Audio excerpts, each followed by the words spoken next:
अगर कोई हमारे हाथ से हमारी उंगलियां काटने की कोशिश करे या हमारी भुजाओं से हमारी हथेली काटने की कोशिश करे तो किस तरह का कष्ट होगा आपको। वही कष्ट पहुंचाया है चाइना ने हमें लद्दाख पर अपनी लालची नजरें गड़ा के, और वहां हमारी सीमा का एक एक इंच बचाते हुए हमारे 20 जवान शहीद हो गए हैं। क्या भूल पाएंगे आप उनकी माओं के आंसू, उनकी विधवाओं की चीखें और उनके बच्चों के दिए बलिदान को? क्या ये सोचना ठीक है कि सेनाओं का जो सरहदों पे जो युद्ध होता है वो सिर्फ सेनाओं का होता है, वो सिर्फ सरकार का होता है? क्या उसमें हमारा कोई योगदान नहीं है? क्या हम भूल गए वो वक्त जब महात्मा गांधी जी ने कहा था अगर अंग्रेजों की रीढ़ तोड़नी है भारत में तो उनके बनाए हुए हर उत्पादन का बहिष्कार करना पड़ेगा?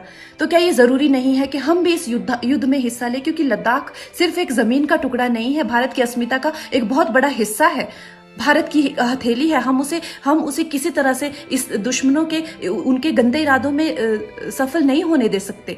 तो क्या हम लोगों को इसमें हिस्सा नहीं लेना चाहिए कि जो चाइनीज जितनी भी गुड्स हैं, जितने भी उनके प्रोडक्ट्स हैं, जिन भी कंपनीज में उन्होंने इन्वेस्ट किया हुआ है, उनसे उनको रिटर्न्स आते हैं, रेवेन्यूज आते हैं, ऑर्गेनाइजेशंस हैं, उन सब का बहिष्कार करें ताकि वो उस संपत्ति से जो यहाँ से इंडिया से इकट्ठी करके जाते हैं, उस संपत्ति से हथियार खरीद के हमारे सैनिकों के सीने छन्नी करते हैं। तो क्या हम इस युद्ध में हम चाइना का साथ दे सकते हैं? आप बताइए।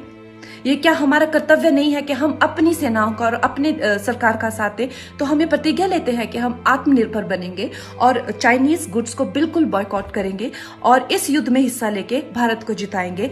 जय हिंद।